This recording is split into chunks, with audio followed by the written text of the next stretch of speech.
Oi pessoal, hoje eu tô aqui pra ler os primeiros capítulos de Dorro, que é o meu livro.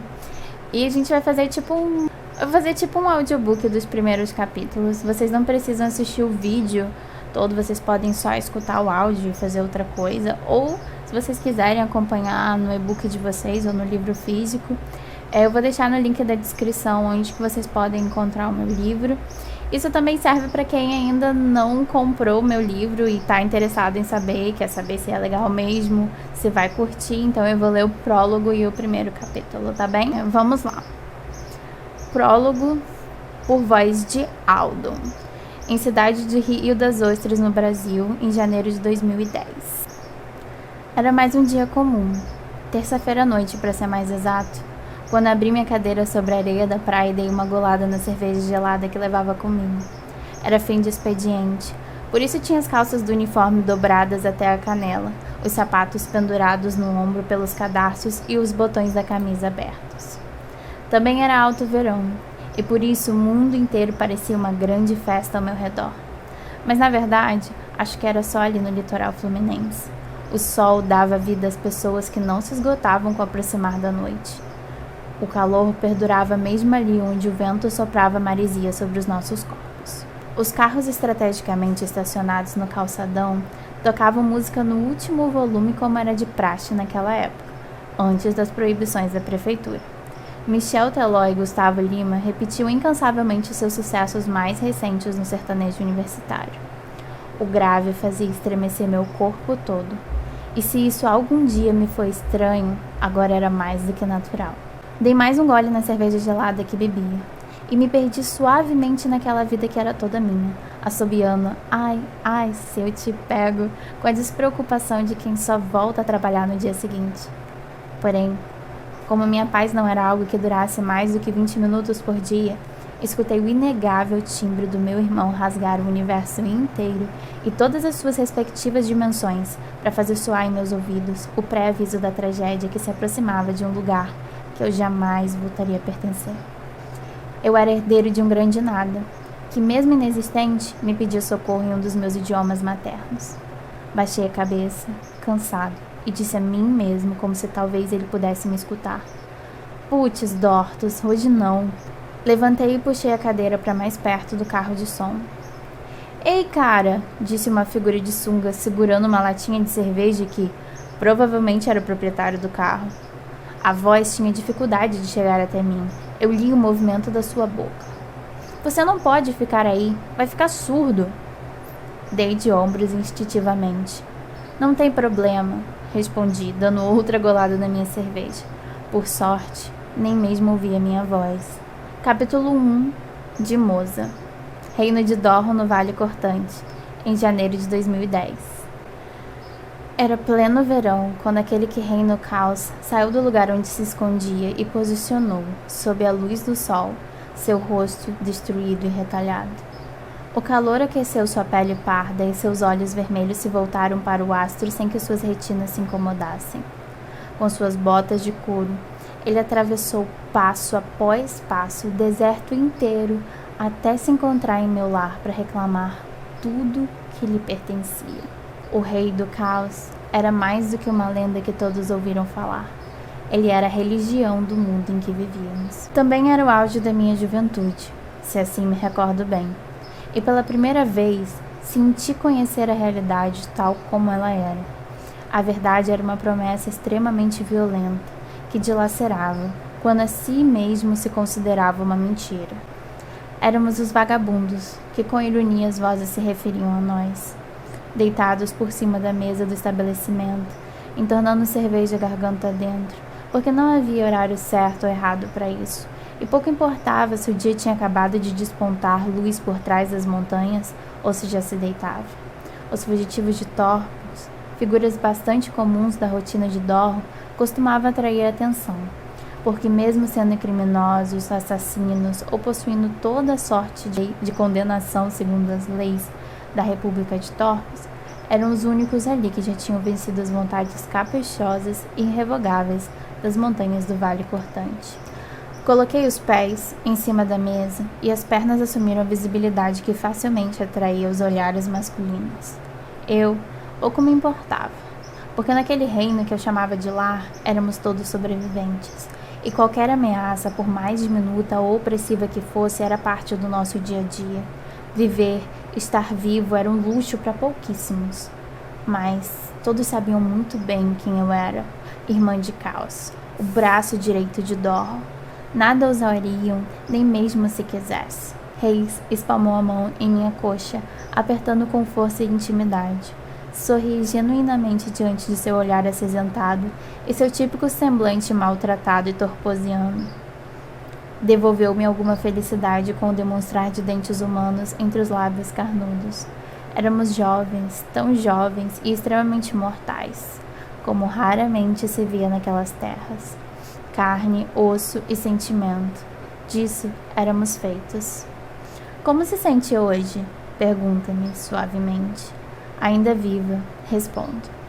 As pessoas se entretinham com os relatos torposianos do mundo lá fora, que elas pouco podiam alcançar, fossem por causa das leis que os soldados imprimiam com grande veemência em nossas peles, ou porque de fato nos resultava quase impossível escalar as montanhas para ver o que se passava lá fora. Claro que Dorro cultivava um passado saudoso, que na boca de seus nativos era glória que declinara. E nesses contos residia a recordação de fatos que provavelmente não eram reais, como, por exemplo, que aquelas montanhas imunes à intempérie foram erguidas de um dia para o outro, pela aclamada e lendária rainha de Dol, para proteger o seu povo. Com certa ironia, eu imaginava os contos de fundação de Dorro como um consolo que as pessoas se davam para acreditar que nem tudo era tão horrível assim, que um dia, mesmo num passado esquecido, haviam sido algo menos triste do que aquilo que eram hoje. E fora o inegável fato de as montanhas jamais cederem a sua fiação à tempérie, não havia o mínimo indício da existência da rainha, fosse ela quem fosse. Mas naquela tarde, quando aquelas estranhas figuras surgiram inúmeras pelas bordas do vale e as pessoas começaram a correr, entendi que algo mudava. Era talvez no delinear estrangeiro de suas figuras ou na forma como suas sombras se deitavam ameaçadoras sobre nós que residia um aviso de um grande abalo naquilo que compreendíamos como nossa realidade. Escorregaram, montanha abaixo, ignorando as pedras recentes e ríspidas como se nada fossem. E com o primeiro pisar de um deles naquelas terras, instauraram o terror. Reis segurou meu pulso por precaução, para que não nos perdêssemos um do outro na multidão. O rosto endurecido dos torposianos se fechou e rapidamente ergueram as armas no ar. Os soldados de Dorro, que eram criaturas muito distantes da realidade, de repente surgiram, como se brotassem de buracos escuros e puseram-se a correr em direção daqueles que em grande quantidade adentravam o vale, com suas armaduras intactas e bem polidas, como se nunca antes tivessem vivenciado um conflito, descreveram movimentos de ataque mal elaborados, o rosto e a humanidade completamente escondidos atrás do aço. No centro de tudo, com as sandálias fincadas no chão e com o vento a esvoaçar a saia do meu vestido, analisei com extrema sinceridade as características daquele movimento, como se a ele eu não pertencesse. Os homens do caos eram distintos entre si. Variavam em todas as possibilidades, desde cores, vestimentas e cortes de cabelo. Nada os identificava com algum tipo de unidade, a não ser por todas aquelas cicatrizes, que lhes deformavam a identidade facial e, mais do que isso, os denunciavam como pertencentes a uma vida inteira de guerra. Monstruosos como eram, corriam de maneira pesada, intercalando as pernas grossas em passos que caçavam figuras menores e mais fragilizadas. Observei, especificamente, um que perseguia um soldado de Dorro completamente oculto pela armadura. Como as mãos se lançaram no ar e, em meio ao movimento, fecharam-se em torno do pescoço, tombando-o com tamanha violência que, quando o aço encontrou o solo, a vítima já se encontrava morta e partida. Eles rosnavam em idiomas estrangeiros que eram massivamente guturais. Em questão de segundos, vi mais de uma vez as mãos livres dos homens de caos que vestiam roupas simples de tecido pescarem no ar os soldados impecavelmente trajados para em seguida lançá-los ao chão apenas como um emaranhado de nada, embolados como metal sem valor. Respirei com certa dificuldade ao encarar o primeiro pedaço de mim que decaía. Precisamos encontrar seu irmão, disse Reis, interrompendo meu pensamento. Mas, embora estivesse certo quanto à urgência daquele ato, não me permiti desviar o foco. Agora, eu que agarrava seu pulso, puxando-o junto a mim. Ele se deixou levar com grande suavidade até, visto o conflito que se instaurava no mundo à nossa volta. Meus dedos alcançaram a armadura caída no chão, como a me convencer de que ali jazia um homem morto. Não era o sangue que não escorria que contou a verdade, nem a carne que não dilacerava. Foi o completo oco e vazio que encontrei quando desencaixei as placas de aço.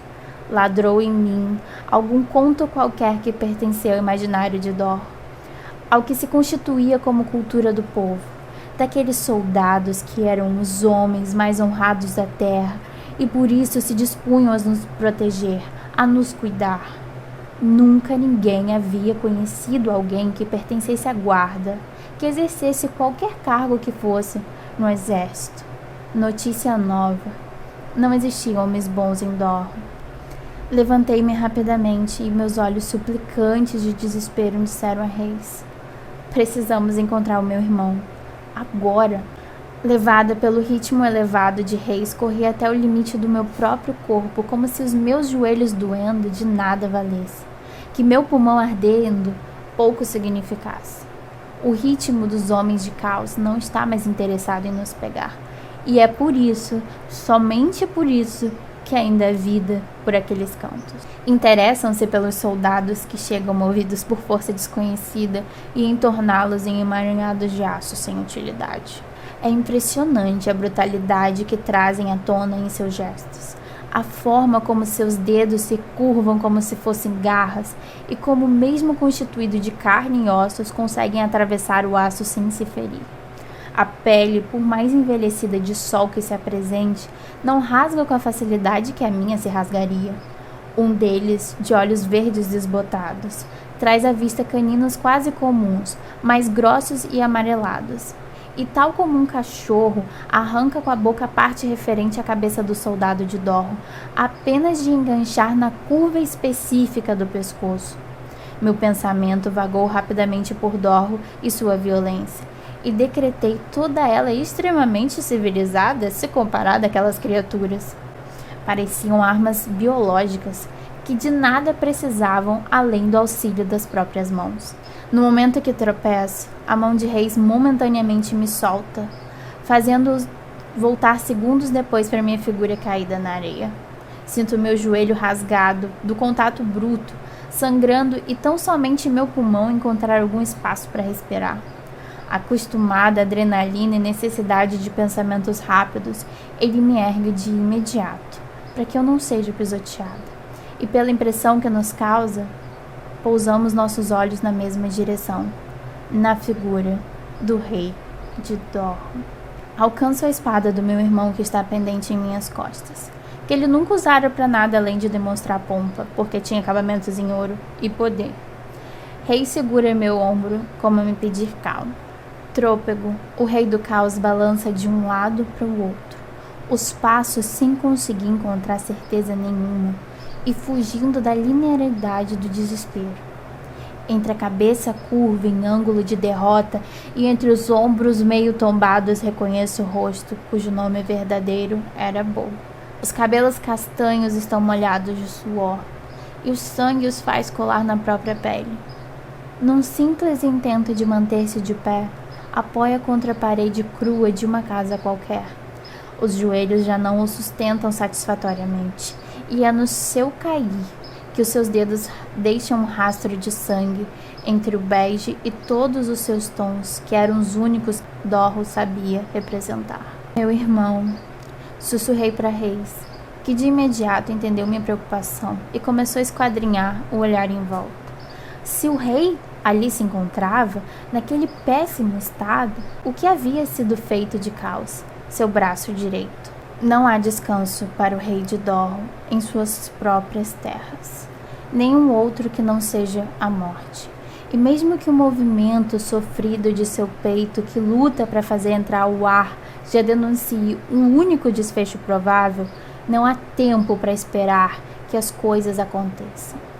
Tenta se levantar, e nesse ato os cabelos revelam os olhos inchados e a boca rasgada. Algo nas juntas dos joelhos se encaixa, e ele se faz de pé mais uma vez. Não sei por qual razão não apresenta ter objetivo nenhum.